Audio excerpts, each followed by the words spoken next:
No spin, no bias, no censorship. I'm Dan Wootton. This is Outspoken, episode number 356, a special edition of the show today. It has taken an ordinary woman in extraordinarily horrific circumstances to become the voice of the British people. When Lucy Connolly was jailed for 31 months for a solitary tweet sent on the day of the Southport Massacre, where the monster Axel Rudakuabana slaughtered to death 3 beautiful young girls, she became the international pin-up, like it or not, for two-tier justice in two-tier Britain. A disunited kingdom where paedophiles like Huw Edwards and Muslim women beaters do not spend a single minute behind bars. But a grieving mother is brutally locked up to prove a point to all of us to stay silent. But breaking right now, Lucy Connolly will not be silenced, as today she officially joins Outspoken, where she will contribute her views on the news on a regular basis as a member of our superstar panel. Very excited about that. But today she's with me for the entire show to reflect really on what's changed in her life since leaving prison and reuniting with her family, as the revelations about Rudakubana and a shocking cover-up by the deep state make her initial ex-post even more understandable. Also coming up on the show today, after a Reform UK conference standing ovation and a TV appearance with its leader Nigel Farage, is Lucy Connolly ready to declare her political ambitions? How does she feel about slippery Starmer's egregious and ongoing free speech lies? And the loony leftist obsession from the likes of Femi Olawale and Narinder Kaur continues. We will get her reaction. Then in the uncancelled after show on Substack, well, what a week it has been for the British royal family. Prince Harry and Meghan Markle now pulling in very different directions. The Duchess, the fake Duchess as I call her, going back to acting. The Duke of Delusion wanting to come back to the United Kingdom. No, thank you. So we're going to team up with According to Taz over on Substack for all of the week's royal news. You can sign up to watch at www.outspoken.live. Register completely for free and join the Outspoken revolution, because we have the special edition today. A note that Greatest Britain and Union Jackass returns on Monday. But now, let's go. Lucy Connolly, welcome officially to Outspoken. It is going to be so great to have you as a regular here on the Superstar panel. And I mean, isn't it fascinating, Lucy, that here you are, an ordinary woman who had your voice taken away, but now in so many ways, you have become the representative of what Brits are thinking as we see this crazy country around us almost collapse. Yeah, it's very surreal, isn't it? It's hard to think that, just a few weeks ago I was locked up in a cell and now, I'm on here with you. And you never expected to be in this position, did you? No, firstly, I never expected to go to prison ever in my life. And then obviously when it first kicked off and before the likes of you guys got involved and all of that, the mainstream media, were really not kind to me and didn't report the full facts, etc. We know how they operate. And I didn't ever think that the tide, would turn as much as it has and people would be supporting me as much as they do. And do you feel like you have a responsibility now to keep speaking up? Because I guess you had two choices, didn't you, Lucy? And we spoke about this. And I was always very honest with you when you left prison. You were going to have to take a bit of time. Of course, you needed to tell your story initially, which you did here on Outspoken because of what had happened. But at that point, you hadn't decided whether you were going to be able to speak out and keep talking about the news. Because, of course, doing that, expressing your views, was what saw you locked up by the British state to begin with. So how difficult has it been to make that decision. I mean, it's been nearly 3 months now, Lucy, to make that decision and say, no, no, no, what I'm seeing around me is too important for me to just go away. Yeah, I think in the very beginning, I was very guarded and I thought, I need to be really careful. The last thing I need is to be, recalled back to prison and stuff. But this is just too important. This is my child's future. That this is what I'm fighting for. We're all fighting for. And I just think I've made the decision now, and I'll tell anybody the same. As long as it's legal, it's not derogatory, it's not racist, any of those things. You know what? You can say what you like, and you should. If we have free speech in this country, then we have free speech. We can't pick and choose who gets free speech, when we get free speech. We either have it or we don't. I totally agree. I totally agree. But I am so glad you have made this decision. I didn't want to put any pressure on you because I also know, having spoken to political prisoners like Tommy Robinson, for example, there is an adjustment period.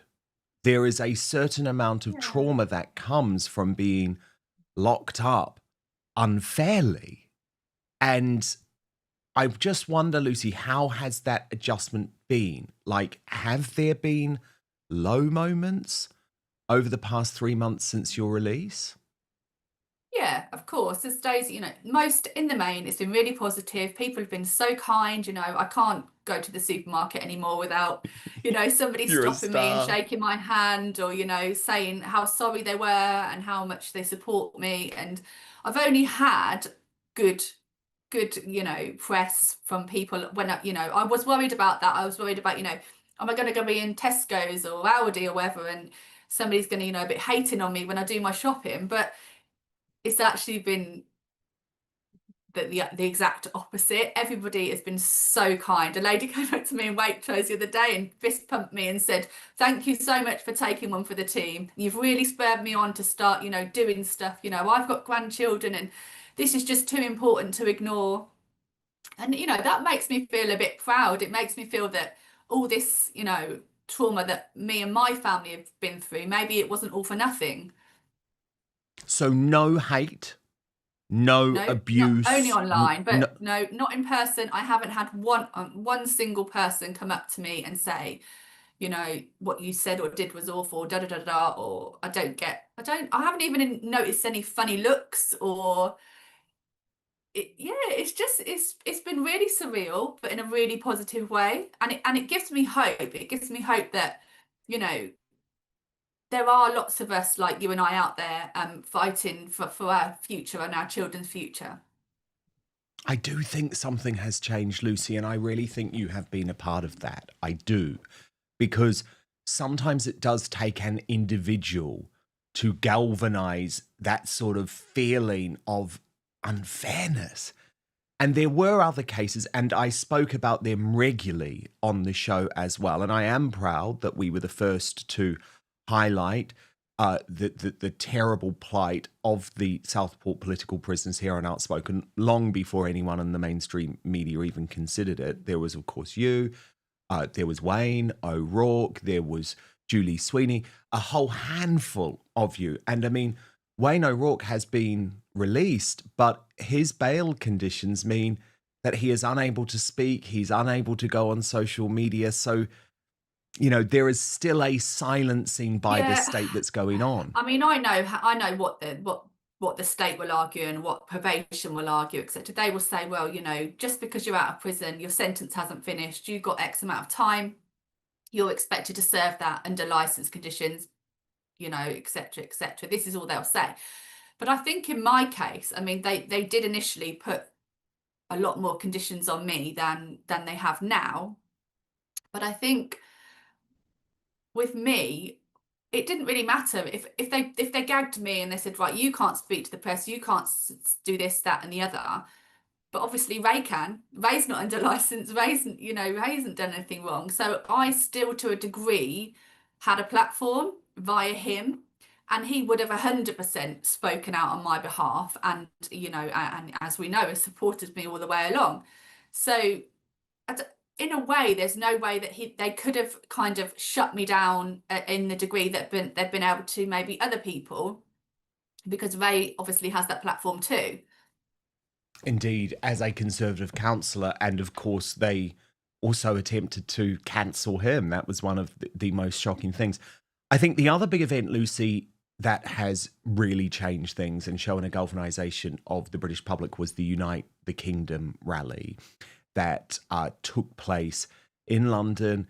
Terrible coverage from the mainstream media, but it didn't matter. I mean, we had over 1 million watching here on Outspoken, for example. And I don't know if you're aware, but I wanted to show you this video of Tommy Robinson in conversation with Ezra Levant, where he spoke about your case and the fact that if he could, he would have served the prison time so that you didn't have to. Watch this. Connolly is not a criminal in my eyes, in the whole country's eyes, I reckon. She's a mother. She was angry, as were many in this country. Angry and betrayed. As migrants coming off boats, £15 billion is being spent. Working class families can't feed their families, old age pensioners can't heat their homes, and hotels are being flooded and filled with migrant men, many of whom are sexual offenders, gone on to rape, gone on to commit terrorism. So when that attack happens, I wasn't aware at the time, but Lucy Connolly lost her own child, I believe. So she's lost her own, and it triggered things for her. It did. And everyone, what social media is, it's like shouting. And then she shouted, yeah? And then she realised it was wrong, and she deleted it. Now, even if the state and the government, because it was all political, because they got the courts within 48 hours to imprison all these people. Yeah, I've never seen that before. That's never happened, man. Never seen that for actual crimes. Now, you know, Tommy is a man so unfairly represented by the MSM on so many levels. I'd never show you this. Tommy then pledged that he would have done all his time. Well, so far, she's done a year. She's got a 12-year-old daughter. Send that woman home. Do you know, if I had the option, because I got out 4 months early, I'd have done my 4 months.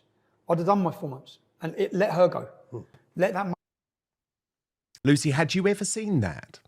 No, I've never seen that. I mean, I've vaguely heard something about him, but, you know, like I said, it doesn't matter what people's overall views on Tommy Robinson are. It's very, very difficult right now to disagree with most of what he's saying. And I have, you know, a lot of respect for him for speaking out, you know, on that level and you know, volunteering to do my time. You know, not many people would say or do that, you know, and, you know, we can't keep ignoring him. Okay, he's got a past. He's made mistakes. None of us are perfect. None of us are whiter than white. Let's not pretend we are.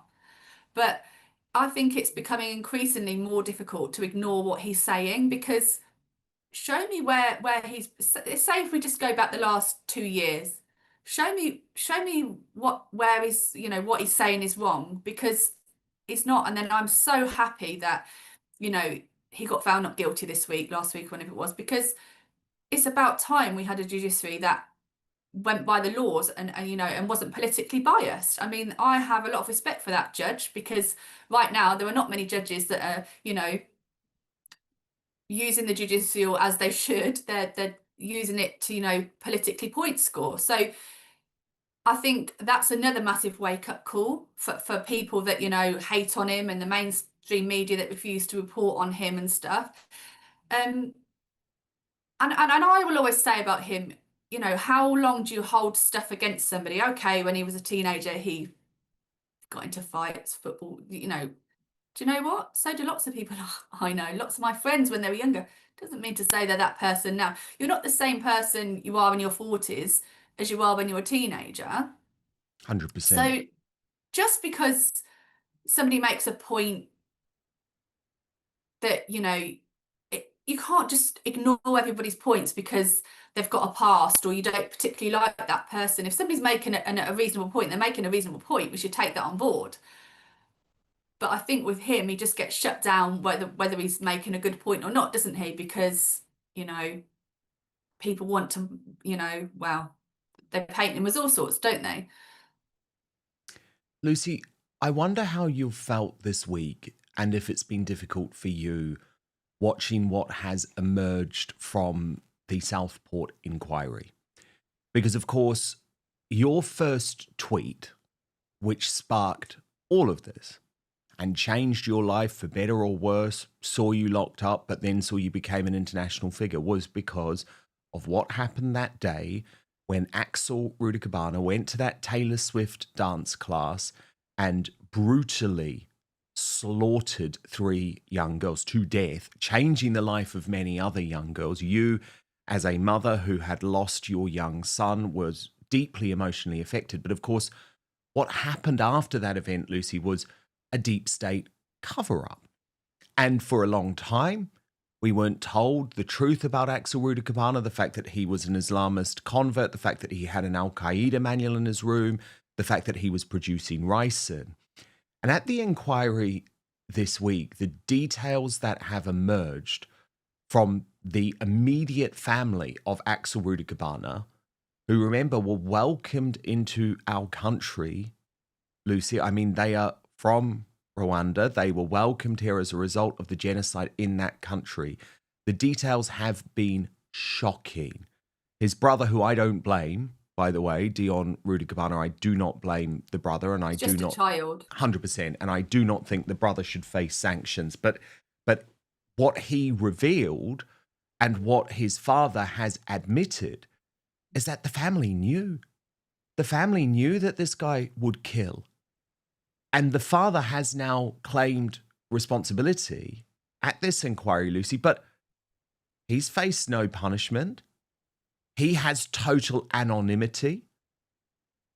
The inquiry revealed that they were prepared to protect him, not release pictures of him, not force him to give evidence in person.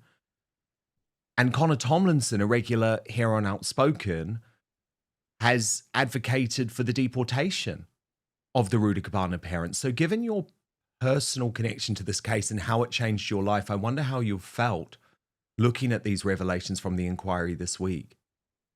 I mean, I always knew that it was going to be bad. I think we all did. We all knew that, it was going to come out that, lessons would be learned and all of this nonsense.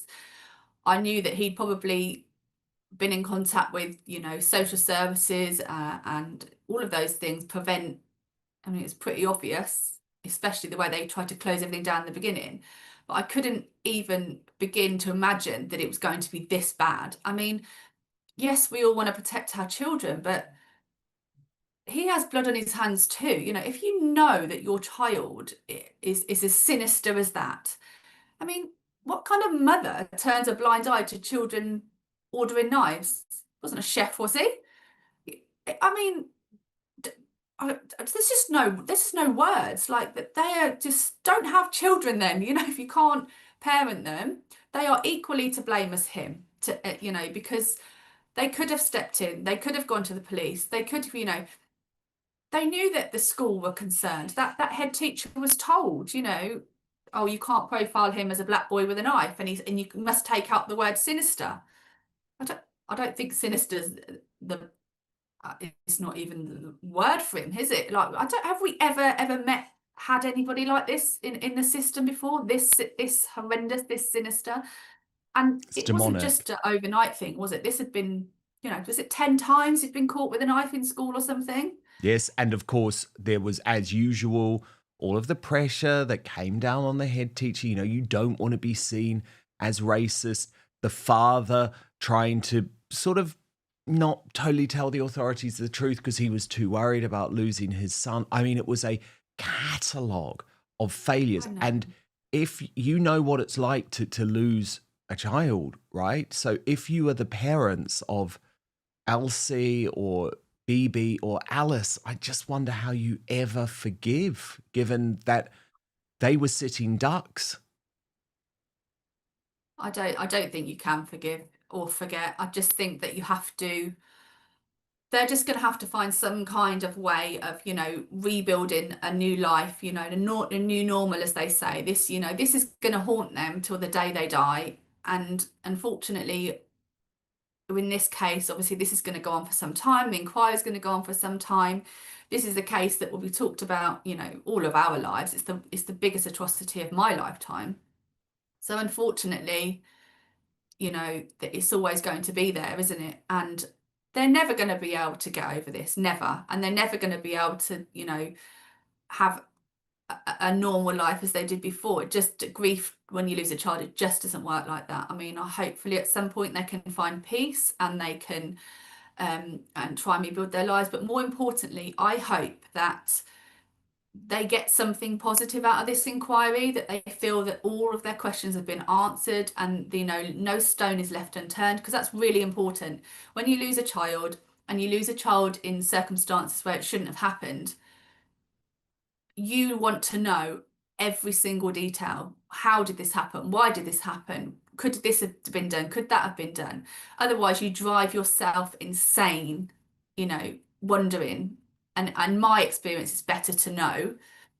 And I felt better after Harry's inquest because some of the questions that we had been answered. Whereas before we just felt like we were banging our heads against a brick wall. You know, they closed ranks, they say it wasn't them, they didn't do anything, blah-de-da-de-da, same old. So I really hope that this inquiry can bring these families some kind of peace and closure, and that it's a full and thorough inquiry, and it's not, you know, preempted by them. And I hope that they genuinely answer questions that the family want answered, as opposed to answering what they want to answer or what the government wants, you know, wants the spin on things to be. So I really, really hope for their sake that this is a really full and frank inquiry, and they get the answers that they need. The country is obviously in deep political trouble. Deep, deep, deep, dark political trouble with terrifying times ahead. So what is the answer? Well, Lucy Connolly has been teaming up with Reform UK and its leader, Nigel Farage, prompting much disdain and fury from the mainstream media, who think she should permanently be thrust out of the conversation. But look at the reaction. Look at the reaction when she appeared on stage at Reform UK's conference in Birmingham and was welcomed like a returning hero, even receiving a standing ovation.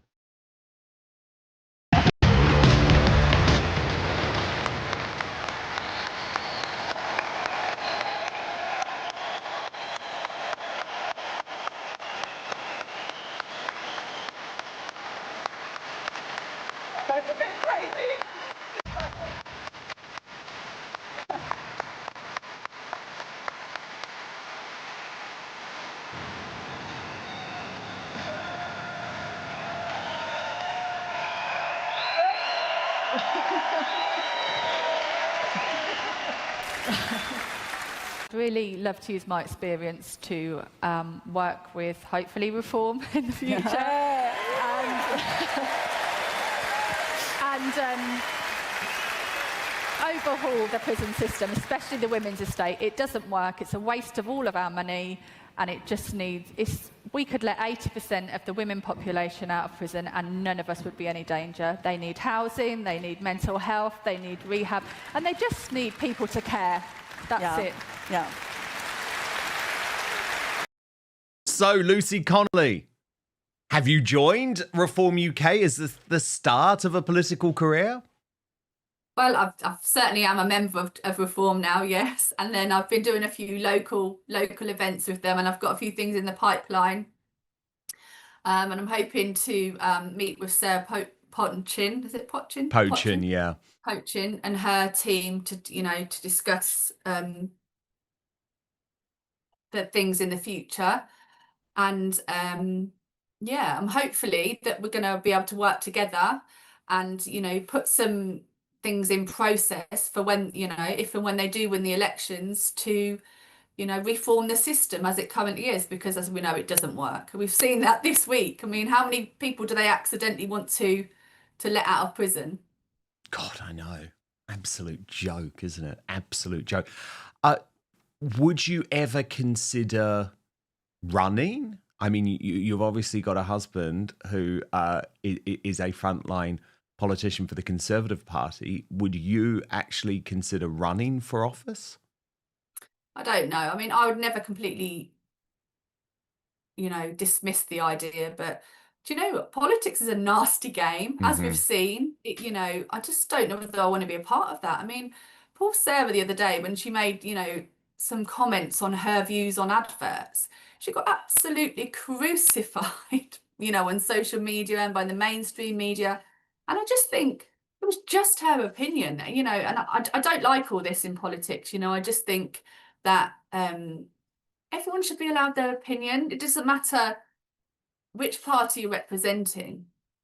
And I don't know if I want to be a part of that. I think I'd rather be kind of in the background, giving, advice on my lived experiences within the prison system.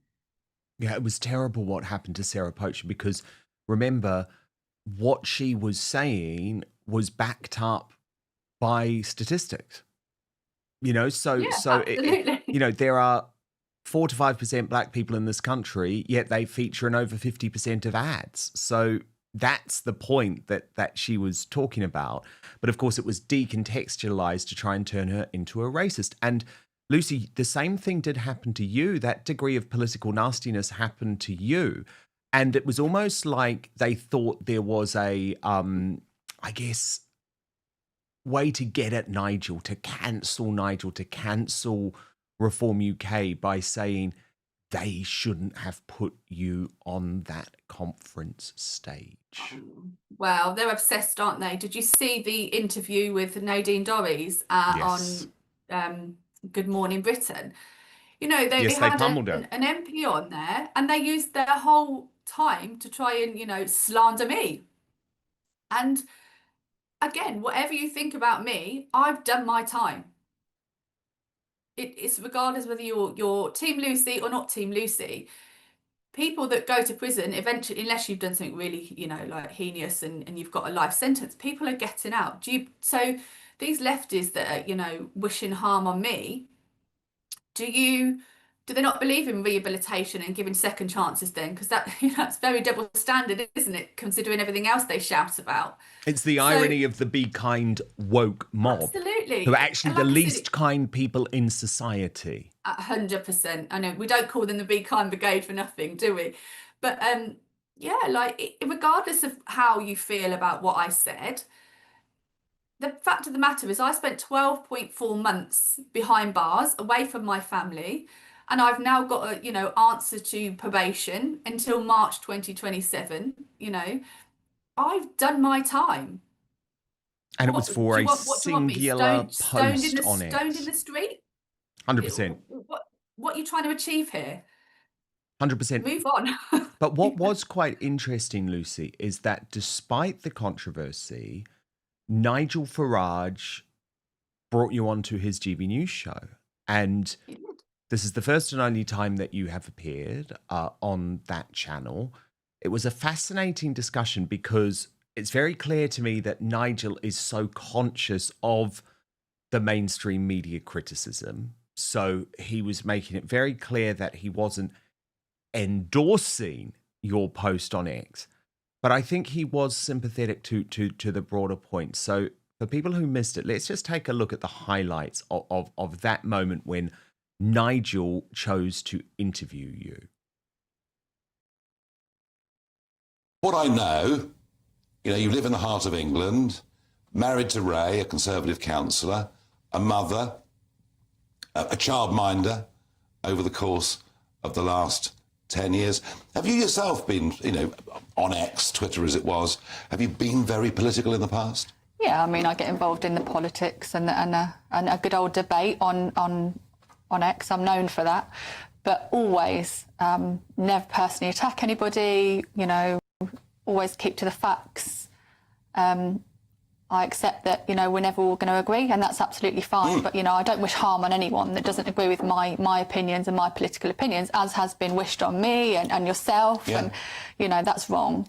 No, and in fact, in your work as a childminder, a Nigerian GP whose daughter you cared for described you as the kindest British person I know. So that was quite a testament.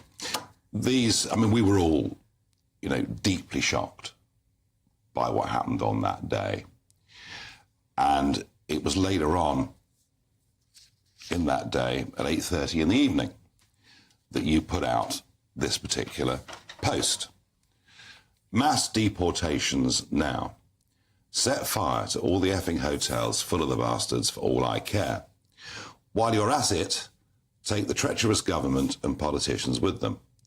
I feel physically sick knowing what these families will now have to endure. If that makes me racist, so be it. And that's what you put out at 8:30 that evening. Clearly, what you said there was intemperate, because what I found interesting was that 3.5 hours later, having taken the dog for a walk, you deleted the message. Yeah, I did, because as I've said before, it wasn't my finest moment. And I know that was an awful thing to say and it wasn't the right thing to say. So, you know, when I wrote that tweet, I was just so emotionally charged and upset and just... I still, to this day, can't quite believe that somebody's dropped their children off at a dance class, at a Taylor Swift dance class, and never got to pick them up.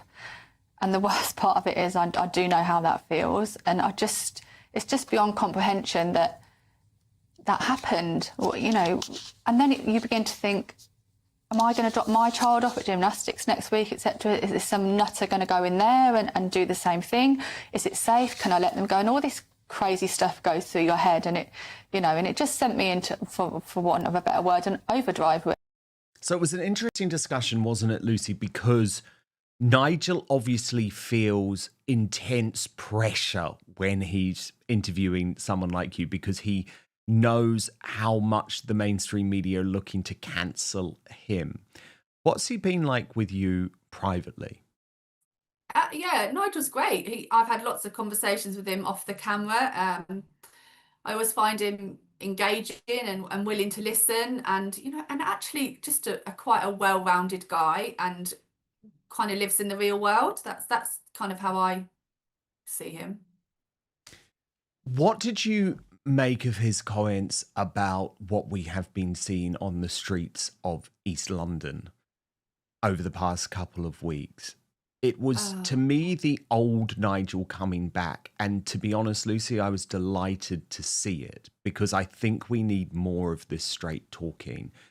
He described the scenes as looking like an invading army taking over our streets.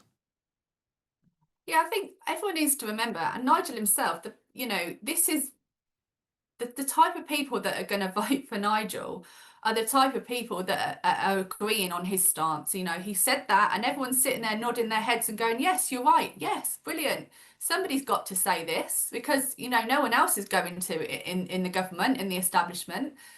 And I think he needs to be keeping it up, because nobody's going to...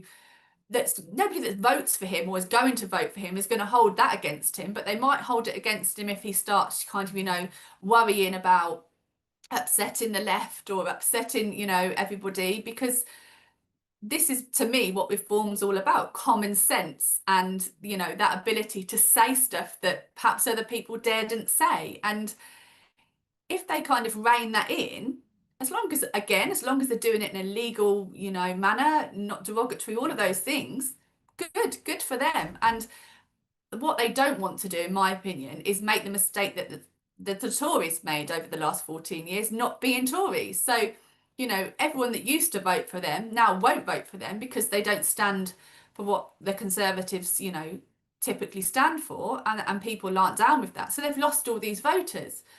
So Reform don't want to be losing voters because they're appeasing the wrong people, if that makes sense. Yes.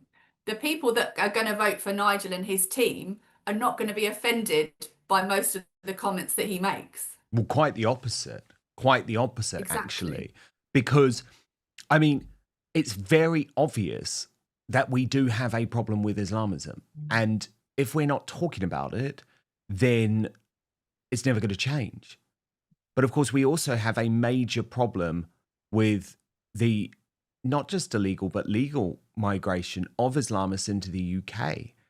And last week, Lucy, seeing Wayne Broadhurst bludgeoned to death in broad daylight, allegedly, and I'm always transparent about this, we have to be careful because of the UK's draconian contempt of court laws, but allegedly, and he will face trial, by an Afghan migrant who arrived here illegally on the back of a lorry in 2020, but was then given leave to remain by the Conservative government, is a complete disgrace.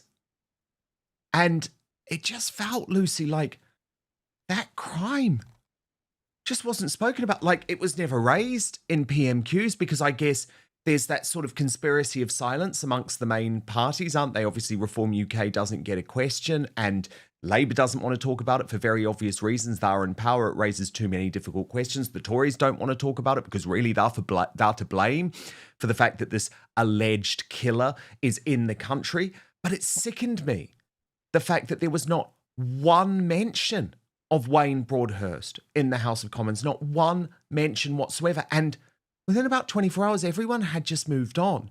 Now, I obviously wouldn't show it on the programme, Lucy, because I think it's people's choice to watch footage like that. But I did watch Wayne Broadhurst being bludgeoned to death on X. And it's the type of footage that will be ingrained in my brain for the rest of my life. And I just start to think that there is now a conspiracy of silence amongst our elite class, just not to talk about these things, just to pretend that they're not happening.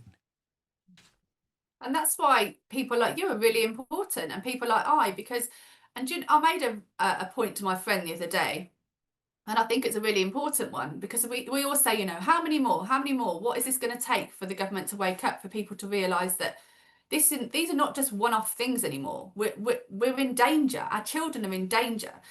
And this really sad thing about Wayne was, not only did he not get the coverage that he deserved and his family deserved, but then 2 days later, we've got some maniac running around on a train stabbing people, and everyone's talking about that.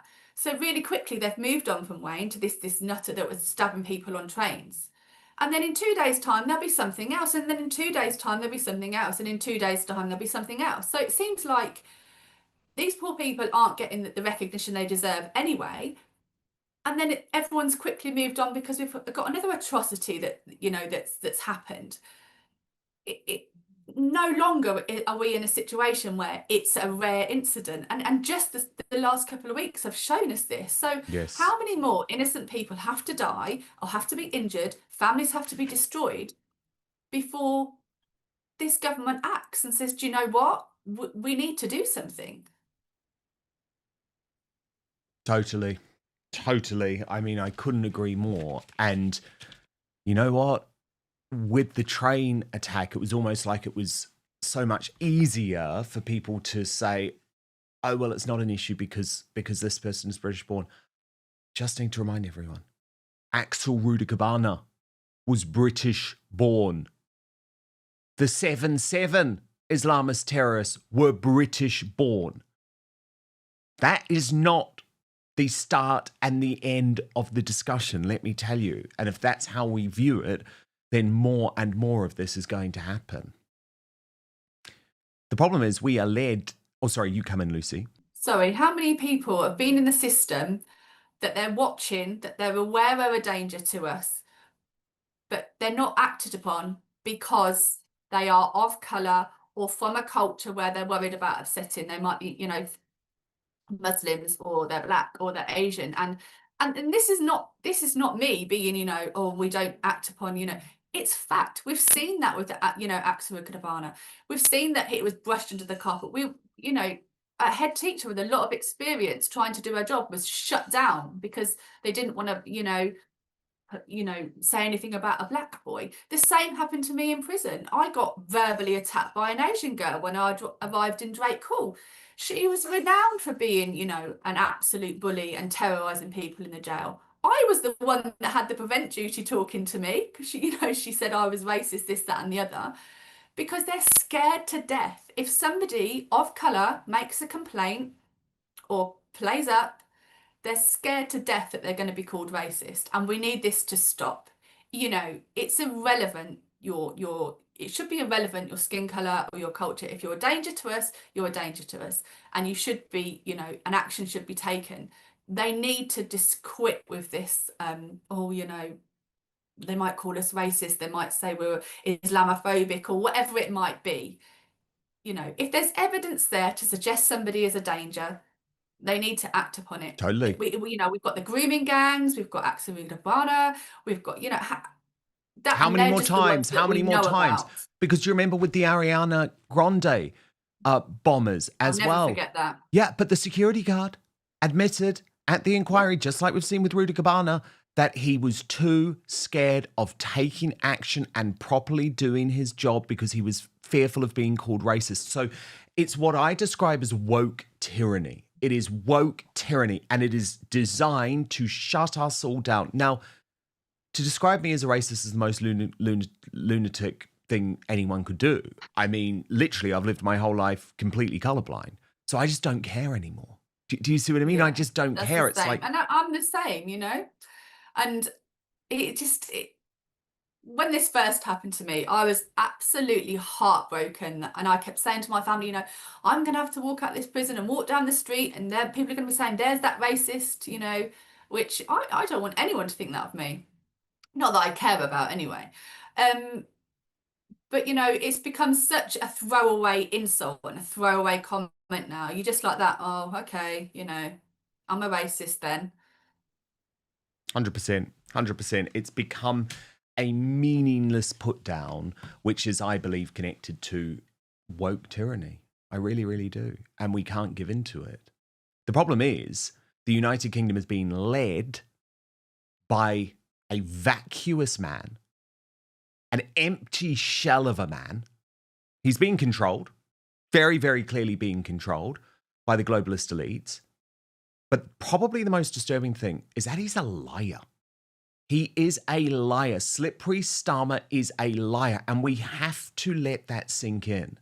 Because, of course, on multiple occasions, there has been a hope that he would have to, after Lucy Connolly's imprisonment, that he would have to own up and in some way acknowledge that there was a problem with free speech in the United Kingdom.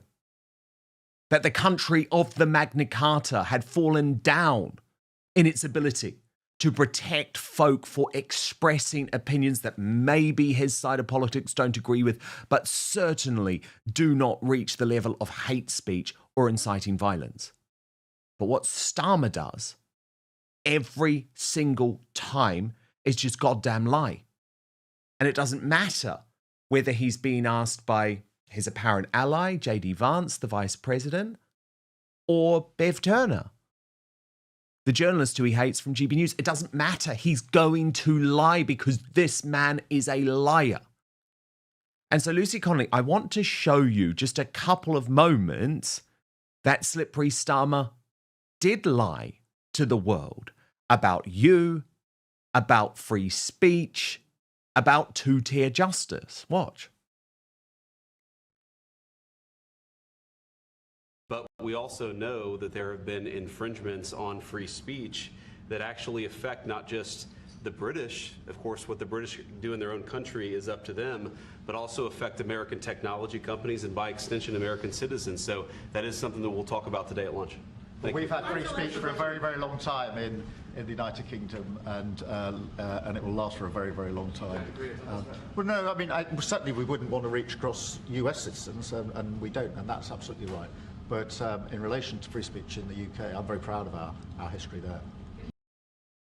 We've had free speech for a very, very long time here, so we're very proud about that. Yeah, we're not censoring anyone. Lucy Connolly, how does it make you feel watching that? Watching that man lie.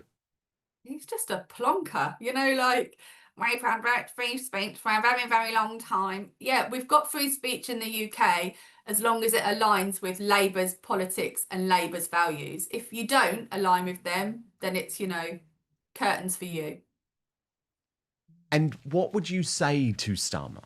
Like, speak to him directly, because you are the walking, talking example of the fact that we do not have free speech. Because I've spoken to so many experts over the past year in regards to this, Lucy. Your post did not incite violence. The key words were, for all I care. And I mean, of course you are regretful of that post for a whole load of reasons. But the point is, you were imprisoned for a post that included no specific threat or incitement to violence against anyone. So when Starmer says that we have free speech and it's something to be proud of, please respond to him directly. I would say to him, well, please tell me why that I was put behind bars then for 12.4 months and a sentence of 31.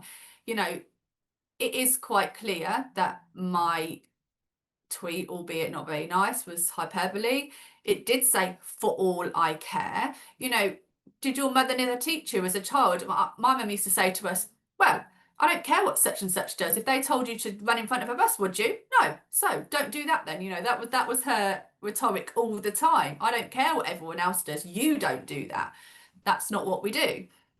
And, you know, there was no incitement to that. Somebody taking a tweet down after they've had a moment of rage, it's quite clearly, if I was inciting anybody to do anything, I wouldn't have took that tweet down. Would I have just left it there?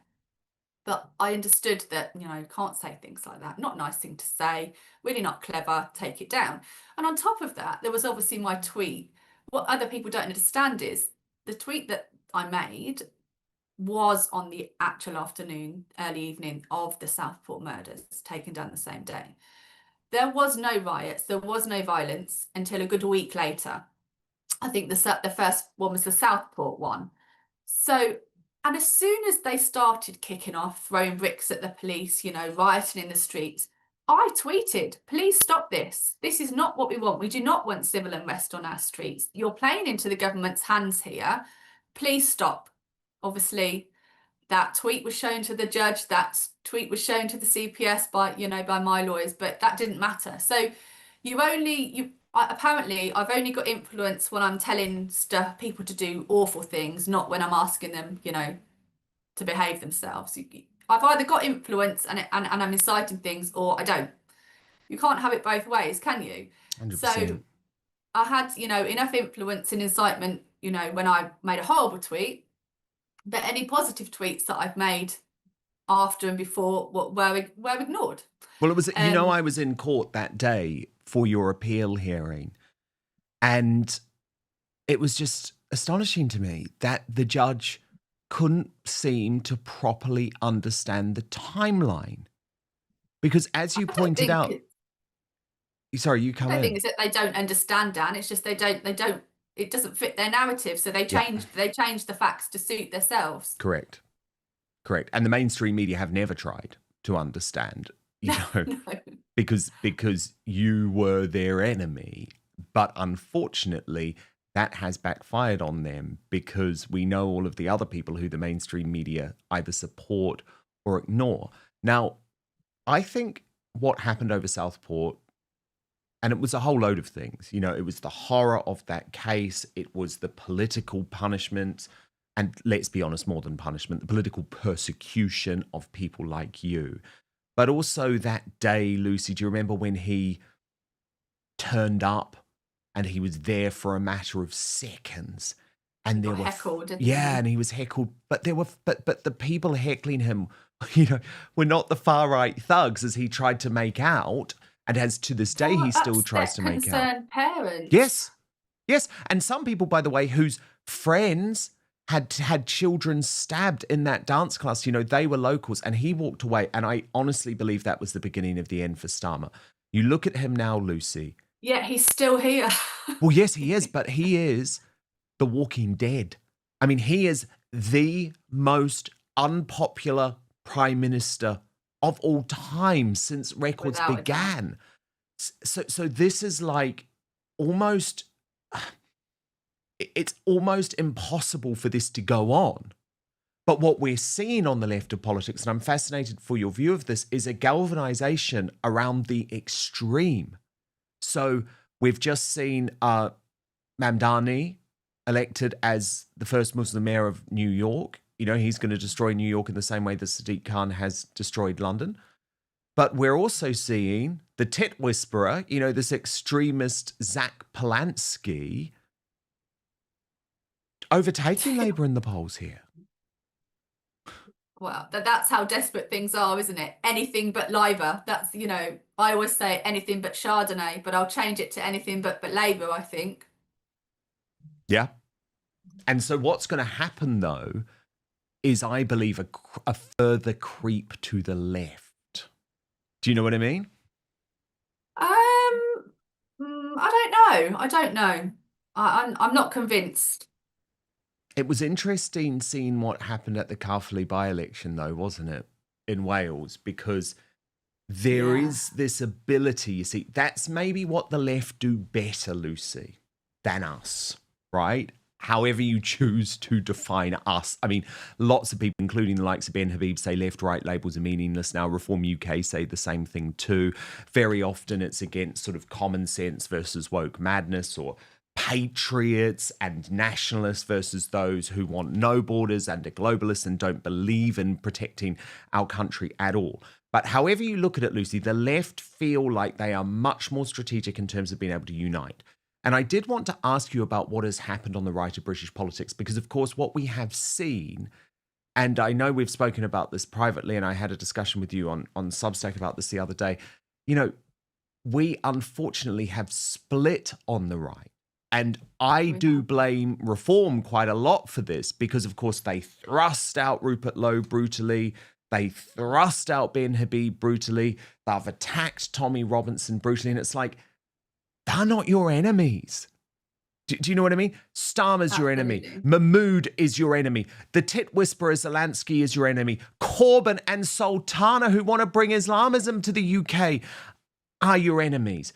Rupert Lowe and Ben Habib and Tommy Robinson are not your enemies. So I just wonder what your view on this is. Do you think there's any way that the right can unite, or is it too late for that? I mean, I would love to think so, but I don't know. I think there's too much water under the bridge now between the likes of Rupert and Reform and Ben and Nigel. And it's such a shame because, you know, I always speak as I find, and all three of them, Rupert, Nigel and Ben, have had my back throughout this whole thing. They've all, you know, publicly said how, you know, this is lunacy and I shouldn't be in prison. And it's especially, you know, and I do love Rupert. You know, I think everybody on the right has a real soft spot for Rupert, because I just think he dares to say what many of us are too scared to say, and I've got a lot of respect for him. And you have to remember with Rupert as well, he doesn't need to do that job. He's a multi-millionaire. He doesn't need to be a politician.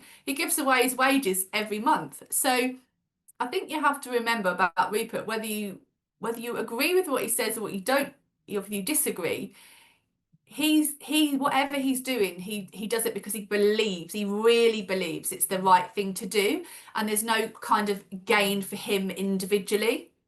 He doesn't want to be prime minister. He doesn't, you know, he's not bothered. I genuinely believe that he speaks for the people, you know, for the good of the people, and he doesn't have much of an ulterior motive. And I think it's such a shame that they've all fallen out, because imagine if they're all so good, they all have their own individual strengths. You know, Ben has his, Rupert has his, Nigel has his.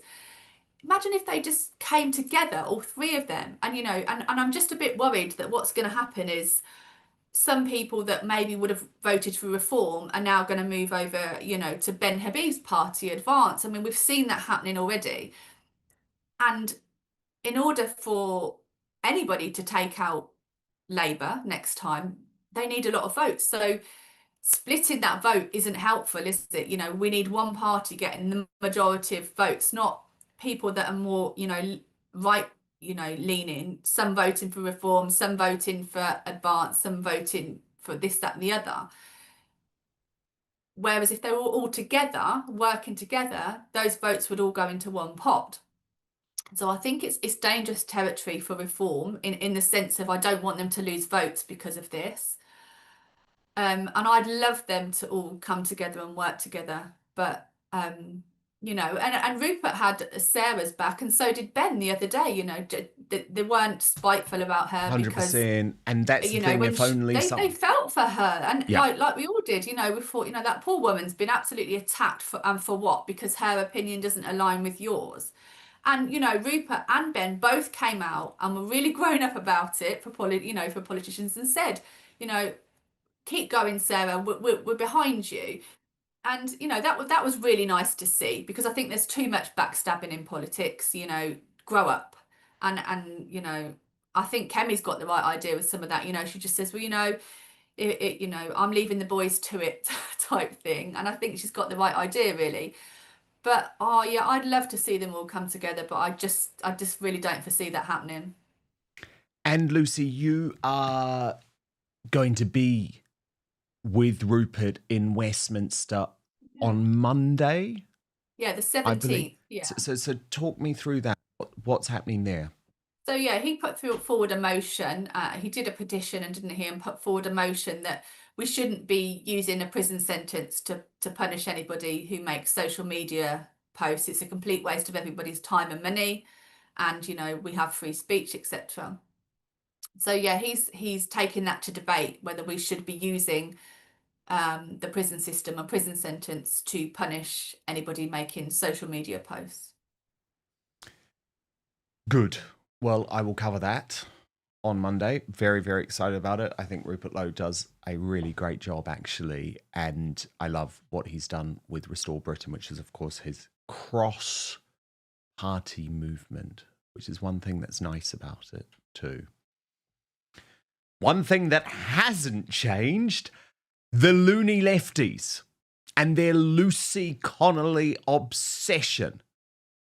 Indeed, over the past few months, I would argue it's got worse. So a lot of this was sparked by the fact that on release from prison, I asked you directly, Lucy, and we'll look at this shortly, but I asked you directly about Narinder Kaur and Femi Olawale and the likes of those extremists, and they are extremists, who had just spent day after day, week after week, month after month, trolling you. Now, I actually think it's a positive thing for you in a way, but were you surprised by the ferocity of their reaction to you being released? They want to shut you down. They want to silence you. I think they view you as a threat. I mean, does this face look like it loses sleep over them? Absolutely Do you know, not. I'm not on Twitter now, so I don't see what they put. Occasionally somebody will tell me, oh, have you seen what Narinder's, you know, I've no interest. I mean, I find it quite bizarre. Like, I don't know them. They don't know me. I only know of them what I see on social media and vice versa. It's a bit of an unhealthy obsession, really, isn't it? You know, why are you so interested in somebody you've never met, you don't know, you're probably never going to meet, I hope. It's a bit weird that you're going to use that much energy hating on somebody that you don't even know. And, as you know, and let's be real here. Yes, I shouldn't have written what I wrote, but if you are more bothered about an offensive tweet that I or anybody made than the death of those children and the situation that our country finds itself in now, there's seriously something wrong with you. Like, you're not all there in the head. Well, I think you've just pointed out the issue. I think you've just pointed out the issue. And of course, what is ironic is that both of them are hate-filled race baiters who post far, far worse things online than you ever did. But look, what riled them is that in your first interview after leaving prison, which was, of course, here on Outspoken, you called them both out. Watch. And then Narinder Kaur has criticised me, Lucy, for this interview. She has said, anyone who publicly supports and uses journalistic media to advocate burning women and children alive in their beds should be stripped of any entitlement to broadcast. Hang your head in shame, Dan. Oh, she's lovely, isn't she? I mean, can we just be clear? You never advocated burning women and children alive in their beds. So where she got that from, again, she's twisted the narrative to suit her own agenda.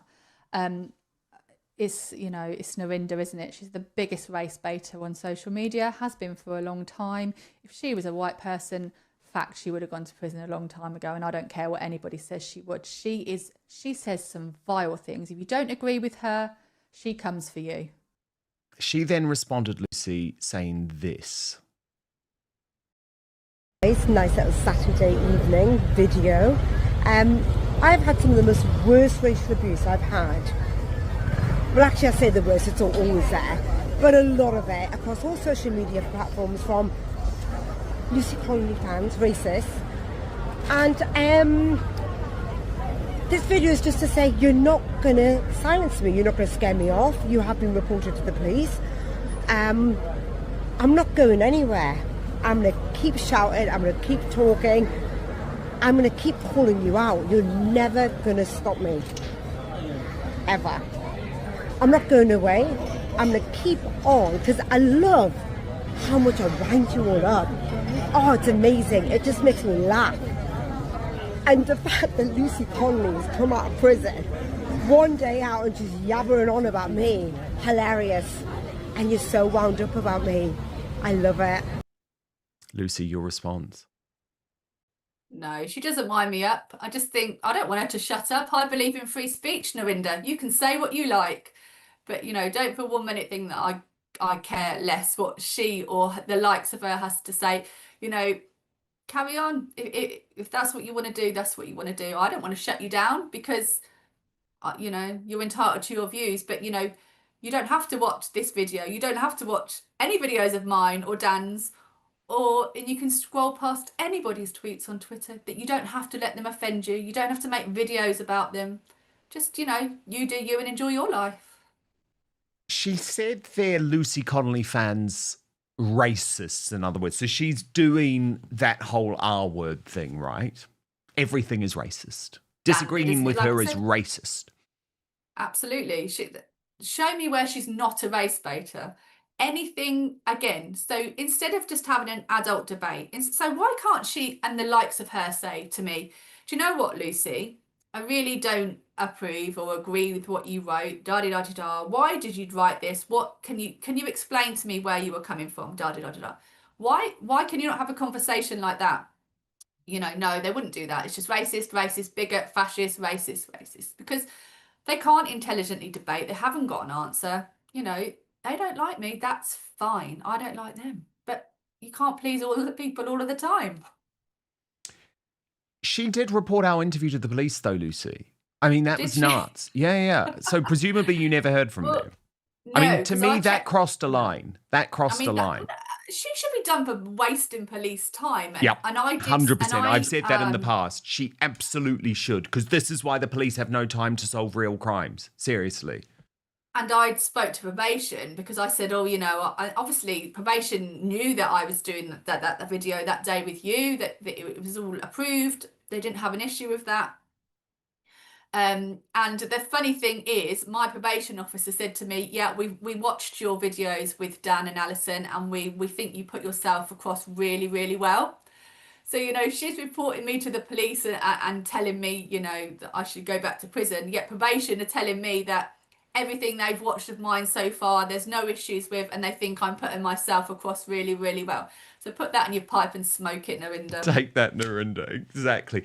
The other one who I actually think is even worse, Lucy, is Femi Olawale. Watch this. It's not often that the far right makes me literally giddy with joy, but today is one of those days. Calling me a race baiter when you tweeted, "If that makes me a racist, so be it." I called you a terrorist, and then used the dictionary definition of that word to explain why you meet that definition. The headlines would read, "Femi accuses the Reform Party of supporting terrorists and wins in court." I said, I am giddy with joy. Motherfucker, your tweet said, "If that makes me racist, so be it." You then pled guilty to inciting racial hatred. It's not us that brought race into it. You did, Lucy.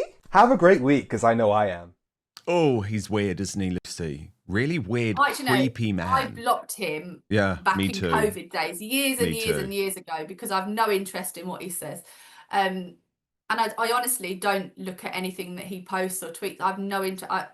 I've seen that because you've shown me it, but I hadn't seen it other than that. And I'm not going to get into, you know, some slanderous argument with the likes of Femi. I mean, you could be there forever, you know. And I've come to the conclusion now that I could give these people a kidney and it still wouldn't be good enough. You know, I've apologised. I've accepted that what I said was wrong. I did my 12.4 months in prison. what do you want? A kidney? And even if I gave one, it wouldn't be enough for them. So I don't care what they say or what they do. They're irrelevant. What's interesting is there is now this push by the left. It's like calling us racists is not enough. So now we're going to start calling each other terrorists. But I don't know if you saw, Lucy, but this other hard leftist, Pablo Ohana, has had to issue a grovelling apology to Tommy Robinson after his unhinged appearance on GB News. So just for the people who did miss it, this is what happened on GB News. The day, by the way, I should point this out. Well, it is ironic that people like Tommy Robinson are so in favour of stop and search until it's them that are stopped and searched. Tommy Robinson is a homegrown terrorist. He is racist. He is violent. He is an extreme right-wing. Sorry, Pablo, can I just put you in for your own sake? Would you like to withdraw those comments about Tommy Robinson being a, quote, homegrown terrorist? Can I politely suggest to you that you might want to do that?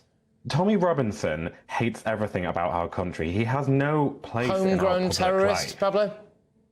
He has performed and he has delivered speeches that are incredibly divisive. They demonize our communities, they divide our country, and that is that is not who our country is, our country is. But he's not a homegrown terrorist, though, is he? He may not be a terrorist, but okay, so you were drawing already, yeah. And he encourages the type of division that this country does not stand for. Talking of division, I don't know about you, Alan, but I'm sorry. It may be in this case that the judge decided that he was stopped because of his politics. That may be the case.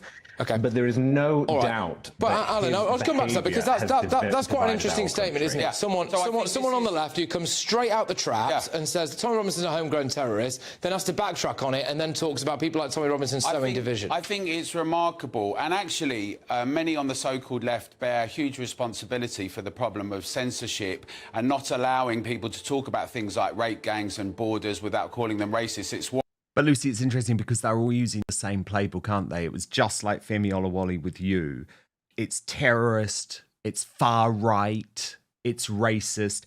But this is why I've always said, Lucy, I think you'd have a legal case against Femi Olawale for calling you a terrorist. And Pablo Ohana has now had to issue a grovelling apology to Tommy Robinson, who said, look, I'm consulting lawyers and I'm going to go for you on this. Because, of course, he said that. I don't blame him. Yeah. I mean, as you know, Ray and I were watching at that point, and we just looked at each other across the front room, and we were just like, you know, when you do that laughy thing because you can't quite believe what somebody's just saying, and you just like, and then Patrick Christie cracked me up even more because he was saying, "Are you sure you don't want to retract that?" You know, as if to say that you have just put your foot right in it, you know, because everybody's sitting there going, "There's a libel case right there." You know, there is absolutely no evidence to suggest that Tommy Robinson has ever been or ever would be involved in any form of terrorism. In fact, he's just been cleared by the courts of such. So to come out and say that is just. But remember, they're the nice ones. I know, but that was the irony, wasn't it? It's like, are you insane? Are you actually insane? Because you're going on national TV and saying that on the day that a judge has just completely destroyed the state and the police's case against Tommy Robinson being terrorist nuts. But look, just some food for thought for you there, because, you know, it would be lovely to see Femi Olawale be forced into one of those. I know. They're not worth it. They're not worth it. They actually are not worth it. And the best thing we can do is just continue to expose their lunacy and their lies. You just have to laugh. And why they're attacking me, they're not attacking somebody else, are they? Indeed. But look, Lucy Connolly, so brilliant. I'm so excited to have you now as a part of Outspoken. Cannot wait pleased to be here. Till you join the superstar panel. And best of luck for the big debate in Westminster on Monday. It'll be an interesting debate, won't it? And very more much interestingly, who turns up. Let's see how many of them turn up. That'll be an interesting one as well. Indeed, it really will. So I cannot wait. We will keep across that and cannot wait to have you on the superstar panel. Lucy Connolly, they tried to silence her and they failed. And I'm very, very delighted to have her as part of our Outspoken family. Now, of course, because of the special edition of Outspoken today, there is no Greatest Britain or Union Jackass. We announced the worst Britain in the world this week on yesterday's show. But you can, of course, come and join the party again. We will be launching a brand new Greatest Britain Union Jackass on Monday. But don't worry, we are moving across to the Substack space now to continue with the Royal Uncancelled After Show. YouTube sensation, according to Taz, joining me for all the week's royal news. So at this stage, we move off YouTube and continue the conversation in the Uncancelled After Show. All you have to do to watch is sign up at www.outspoken.live. Thank you so much for your company this week. We will be back live with you on Monday, 5 p.m. UK time, midday Eastern, 9 a.m. Pacific. Hit subscribe if you're watching on YouTube. Please do subscribe to our podcast, which is now available on Spotify as a video, on Apple Podcasts. And honestly, your support is incredible. I couldn't believe it this week. We were back in the charts, the top 100 charts of the biggest podcasts on YouTube in the United States of America, which is just such a buzz for me. So thank you so much for all of your support. Please do remember to rate and review the podcast. That really helps. It really helps in terms of boosting us in the algorithm and all of that. And most importantly, I promise to keep fighting for you.